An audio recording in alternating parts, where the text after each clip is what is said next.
Que vous planifiez votre prochaine aventure ou rêviez simplement de voyager, vous êtes sur le point d'apprendre quelque chose qui pourrait transformer radicalement votre expérience de vol. Parlons d'un point que la plupart des gens négligent, mais qui, une fois compris, vous changera radicalement de mode de voyage. Votre tenue vestimentaire à l'aéroport et dans l'avion. Avez-vous déjà remarqué que certains voyageurs semblent parfaitement à l'aise, confiants, à l'aise, totalement maîtres de la situation, tandis que d'autres semblent figés, nerveux ou tout simplement malheureux? Ce n'est pas une question de chance, ce n'est pas génétique, c'est une question de stratégie. Une tenue adaptée peut faire toute la différence entre un voyage agréable et serein et un voyage stressant et inconfortable. Je n'oublierai jamais le moment où j'ai vu un homme embarquer sur un vol long courrier pour Londres en short et tongs. 2 heures après le décollage, il tremblait, emmitouflé dans 3 fines couvertures de cabine, et suppliait l'hôtesse de lui donner des chaussettes. Pendant ce temps, la femme d'en face dormait profondément, confortablement installée dans ses baskets, ses chaussettes de compression et ses couches légères et respirantes. Ce moment m'est resté gravé dans la mémoire. Depuis, après avoir discuté avec des centaines d'hôtesses de l'air et parcouru plus de 320 000 kilomètres à travers plus de 60 pays, j'ai appris ce qui fonctionne et ce qui ne fonctionne pas en matière de tenue vestimentaire à l'aéroport. Votre tenue de voyage ne se résume pas à votre apparence. Elle influence directement votre confort, votre bien-être et même la façon dont vous êtes traité par le personnel de la compagnie aérienne. Alors, si vous êtes prêt à améliorer votre voyage avec quelques choix vestimentaires astucieux, commençons par le début. Commençons par les chaussures. Imaginez, vous courez à travers un immense terminal d'aéroport, essayant de prendre une correspondance serrée lorsque votre tongue s'accroche à une marche d'escalator. Ou bien vos chaussures de ville flambant neuves commencent à vous abîmer le talon, et chaque pas devient une torture. Ces situations ne sont pas rares, elles arrivent tout le temps. Après avoir observé d'innombrables voyageurs se débattre avec de mauvaises chaussures, j'ai identifié les 3 principales erreurs que les gens commettent. La première, des chaussures compliquées comme des baskets montantes ou des bottes à lacets. Certes, elles ont l'air cool, mais elles sont un désastre au contrôle de sécurité à l'aéroport. Un jour, je me suis chronométré en enlevant mes bottes militaires. Il m'a fallu près de 2 minutes pour passer la file. Pendant ce temps, la personne à côté de moi, en slip-on, a franchi la ligne en quelques secondes. La deuxième erreur consiste à porter des sandales ou des tongs trop fines. Elles peuvent donner l'impression d'être au début de vacances tropicales, mais elles sont terribles pour les voyages en avion. Elles n'offrent aucun soutien, vous exposent à des risques sur les tapis roulants et, soyons honnêtes, personne n'aime voir des pieds nus dans un avion. De plus, les sols des aéroports ne sont pas propres. Une hôtesse de l'air m'a confié qu'aucune somme d'argent ne la convaincrait de marcher pieds nus dans un aéroport. Et enfin, ne portez jamais de chaussures neuves en voyage. J'ai vu trop souvent des ampoules et des boiteries se terminer. Une voyageuse portait des bottes neuves pour son vol pour Paris, mais s'est retrouvée à clopiner dans les rues de Notre-Dame en pantoufles d'hôtel pendant 2 jours entiers. Alors, que porter à la place? Mon choix se porte sur des baskets confortables avec un bon soutien de la voûte plantaire et sur une paire de chaussettes propres. Elles sont sûres, faciles à enlever au contrôle de sécurité et protègent vos pieds même dans les terminaux les plus fréquentés. Si vous mourrez d'envie de porter vos sandales élégantes, glissez-les dans votre bagage cabine et changez-les après l'atterrissage. En parlant de chaussettes, parlons d'un sujet que peu de gens évoquent, la saleté des sols des contrôles de sécurité des aéroports. Des études ont montré qu'ils peuvent contenir plus de bactéries qu'un siège de toilette. Passer les contrôles de sécurité pieds nus ou en chaussettes fines n'est pas seulement désagréable, cela peut aussi vous exposer à toutes sortes de germes. Mais ce n'est pas seulement une question d'hygiène. Le type de chaussettes que vous portez peut considérablement affecter votre confort en vol. Lorsque vous êtes assis à 10 600 mètres d'altitude pendant des heures, vos pieds gonflent naturellement. Des chaussettes trop serrées ou trop serrées peuvent limiter la circulation et même augmenter le risque de thrombose veineuse profonde, surtout sur les vols long courriers. Et voyager sans chaussettes? C'est une erreur aussi. Un grand voyageur avec qui j'ai discuté a effectué un vol de 14 heures vers l'Asie en mocassins sans chaussettes. Ses pieds ont tellement gonflé pendant le vol qu'il n'a pas pu remettre ses chaussures après l'atterrissage. Il a dû passer la douane en traînant les pieds avec des pantoufles de compagnie aérienne fragiles. La meilleure solution que j'ai trouvée, ce sont les chaussettes de compression. Et non, je ne parle pas des vieilles chaussettes épaisses que portait votre grand-mère. Les chaussettes de compression d'aujourd'hui sont élégantes, stylées et étonnamment confortables. Elles améliorent la circulation sanguine, réduisent les gonflements et rafraîchissent vos jambes et vos pieds après un vol. Je les ai personnellement testées lors de 2 voyages transcontinentaux. Une fois avec des chaussettes classiques et une fois avec des chaussettes de compression. La différence était incroyable. Mes jambes étaient plus légères, j'avais plus d'énergie après l'atterrissage, et même mes chevilles n'ont pas enflé. Une hôtesse de l'air m'a confié qu'elle ne volait jamais sans elles, même sur de courts trajets. Les chaussettes de compression ont fait beaucoup de chemin. Si vous avez déjà évité de porter des chaussettes de compression parce qu'elles vous semblaient trop chaudes ou trop serrées, vous n'êtes pas seul. Mais la donne a changé. Les chaussettes à pression graduée d'aujourd'hui n'ont plus rien à voir avec les chaussettes volumineuses et d'aspect médical d'autrefois. Désormais fabriquées dans des tissus doux qui évacuent l'humidité, elles sont discrètes, respirantes et étonnamment confortables. Elles favorisent discrètement votre circulation sanguine pendant les longs vols, sans vous donner l'impression d'avoir les jambes enveloppées dans un garrot. La grande question, pantalon ou short? Dois-je porter un pantalon ou un short en avion? J'entends cette question si souvent que si j'étais payé à chaque fois, j'aurais gagné assez pour voyager en première classe toute ma vie. Et si le short peut sembler être la solution idéale pour le confort, c'est l'une des plus grosses erreurs que commettent les voyageurs. Voici pourquoi. Les cabines d'avion sont plus froides qu'on ne le pense.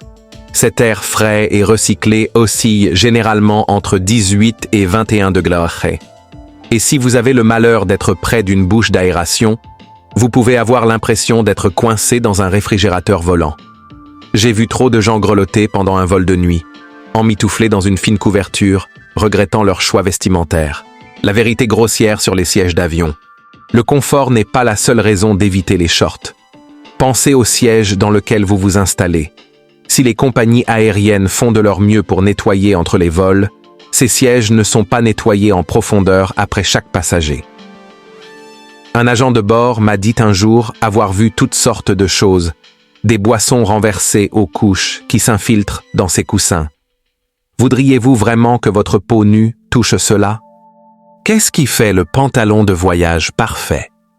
Le pantalon de voyage idéal allie confort, fonctionnalité et esthétique.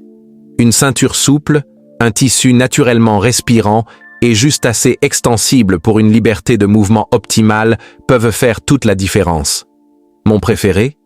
Un jogging léger avec un cordon de serrage à la taille. Assez confortable pour une sieste et suffisamment élégant pour se rendre à une réunion après l'atterrissage. Un conseil moins connu mais important. Évitez les matières synthétiques comme le nylon et le polyester. En cas d'urgence, ces tissus peuvent fondre sur la peau, causant plus de dommages que les matières naturelles comme le coton, qui brûle mais n'adhère pas. C'est un détail, mais en cas de crise, cela peut avoir une grande importance. Le secret pour rester frais, les sous-vêtements de voyage. Parlons d'un élément que la plupart des guides de voyage oublient, les sous-vêtements. Selon une hôtesse de l'air de Virgin Atlantic, les meilleurs sous-vêtements de voyage sont ceux que l'on oublie complètement. Autrement dit, pas de ceinture serrée, pas de couture qui gratte, et absolument pas de string ni de dentelle. Le coton peut sembler respirant, mais il retient l'humidité, ce qui n'est pas idéal pour rester assis pendant des heures. Privilégiez plutôt des sous-vêtements conçus pour le voyage ou le sport, avec un tissu qui évacue l'humidité et des coutures plates qui ne s'enfoncent pas. Voici mon conseil personnel. J'emporte toujours une paire de sous-vêtements propres dans mon bagage cabine. Enfiler une paire propre avant l'atterrissage ou même en plein vol peut être étonnamment rafraîchissant. C'est un petit rituel qui fait toute la différence quand on se sent groggy et à l'étroit après des heures de vol. Maîtrisez l'art de la superposition en vol. Si vous êtes déjà monté à bord d'un avion en pleine forme, puis que vous avez soudainement gelé en plein vol et recommencé à transpirer après l'atterrissage, vous avez vécu les montagnes russes des températures du voyage. La solution ne réside pas dans une tenue parfaite, mais dans une superposition intelligente. J'ai appris cette leçon à mes dépens lors d'un vol Miami-Stockholm. J'ai embarqué sous une chaleur étouffante, vêtu de vêtements légers, pour finalement arriver par un temps glacial, sans rien de chaud à enfiler. Depuis, j'ai peaufiné ma stratégie de superposition. Une base respirante, une couche intermédiaire facile à enlever et une veste légère ou un châle que je peux sortir au besoin. Cette combinaison m'a sauvé la vie plus de fois que je ne peux le compter. Les hôtesses de l'air m'en ont même fait des compliments. Lorsque vous vous préparez à prendre l'avion, votre tenue peut soit faciliter votre voyage, soit le rendre beaucoup plus inconfortable. L'astuce consiste à superposer les couches pour une meilleure aisance face aux variations de température. Les cabines d'avion sont réputées pour être parfois trop froides et parfois trop chaudes. Alors, au lieu d'enfiler un gros pull encombrant, mieux vaut composer votre tenue avec des pièces légères que vous pouvez ajouter ou retirer selon vos besoins. Commencez par une couche de base douce et respirante, comme un t-shirt en coton ou en bambou, ou une chemise à manches longues en fibre naturelle. Ces matières sont douces pour la peau et régulent parfaitement la température. Ajoutez ensuite une couche intermédiaire confortable mais légère, comme un sweat à capuche fin ou un pull. Enfin, emportez une pièce extérieure légère, comme un manteau ou une veste de voyage, facile à enlever et à ranger, ou même à rouler et à utiliser comme oreiller ou couverture pour dormir. L'objectif est d'être au chaud, adaptable et confortable sans prendre de place dans votre siège exigu.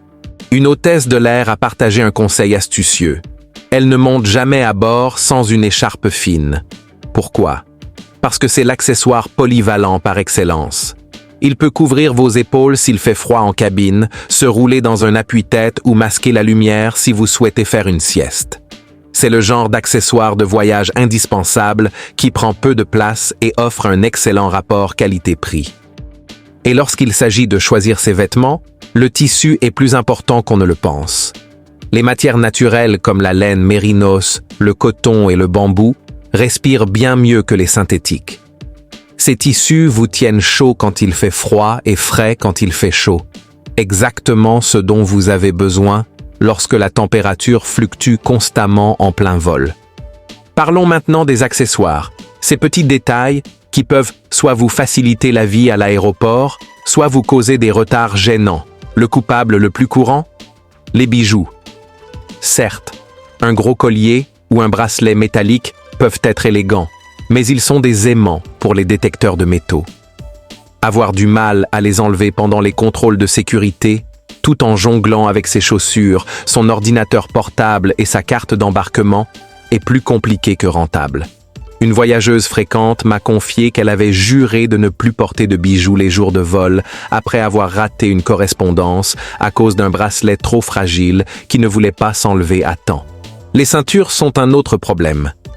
Puisqu'on vous demandera de les enlever de toute façon, pourquoi ne pas en porter une? Glissez-la simplement dans votre sac et remettez-la après avoir passé le contrôle de sécurité. Le même conseil s'applique aux montres, surtout les plus lourdes ou les plus chères. Elles ajoutent un accessoire supplémentaire à enlever et à perdre. Si vous devez surveiller l'heure, optez pour un accessoire simple et facile à enlever, ou utilisez votre téléphone. Mais tous les accessoires ne sont pas forcément problématiques. Certains rendent même votre vol bien plus agréable. Un masque de qualité peut vous aider à dormir, même lorsque les lumières de la cabine sont allumées.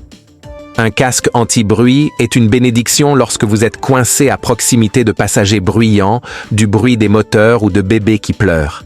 Et n'oubliez pas un petit sac bandoulière. Il garde votre passeport, votre téléphone et votre carte d'embarquement à portée de main, vous évitant ainsi de fouiller dans votre sac à dos toutes les 5 minutes. Les meilleurs modèles sont suffisamment plats pour être portés assis et sont dotés d'une protection RFID pour plus de sécurité. Croyez-le ou non, les hôtesses et stewards remarquent bien ce que portent les passagers, mais sans jugement ni critique vestimentaire. Elles recherchent plutôt les signes d'une personne prévoyante. J'ai discuté avec des hôtesses et stewards de plusieurs compagnies aériennes, et ils étaient à tous d'accord. Les personnes bien habillées pour l'avion se comportent généralement de manière plus réfléchie. Il ne s'agit pas de porter des vêtements coûteux, mais d'être préparé. Ils prêtent attention à des choses comme les chaussures. Des chaussures fermées sont plus sûres en cas d'urgence. Des vêtements qui ne nécessitent pas d'ajustement constant sont appréciés, surtout dans les espaces restreints. Et ceux qui portent des couches légères et faciles à enfiler sont généralement plus faciles à assister pendant l'embarquement et le service. En revanche, certaines choses peuvent vraiment surprendre, comme les personnes qui se promènent pieds nus en cabine ou les passagers trempés dans une eau de Cologne ou un parfum trop fort. Ces choses peuvent sembler anodines, mais elles peuvent réellement nuire au confort des personnes à proximité. Il est intéressant de noter que de nombreux agents de bord ont mentionné que les passagers qui paraissent propres et soignés, sans être forcément formels, ont tendance à être plus respectueux et plus faciles à aborder. Un membre d'équipage a déclaré « Ceux qui arrivent en pyjama et pantoufles pelucheuses sont souvent ceux qui jettent leurs déchets partout et considèrent l'avion comme leur salon. » Être fier de sa présentation a souvent pour effet de mieux respecter l'espace partagé. Cela ne signifie pas que vous devez porter un blazer ou des talons en avion. Absolument pas. Mais privilégier une tenue propre, confortable et décontractée peut améliorer votre expérience de manière inattendue. Vous constaterez peut-être que l'équipage est plus attentionné, les autres passagers plus polis, et vous vous sentirez tout simplement plus confiant et détendu pendant votre voyage. Si vous avez une tenue de prédilection pour l'avion qui vous assure un confort optimal, ou si vous avez appris à vos dépens une mauvaise tenue en plein vol, j'aimerais beaucoup connaître votre histoire. Laissez un commentaire ci-dessous et partagez votre meilleur ou pire souvenir vestimentaire de voyage. Je lis tout.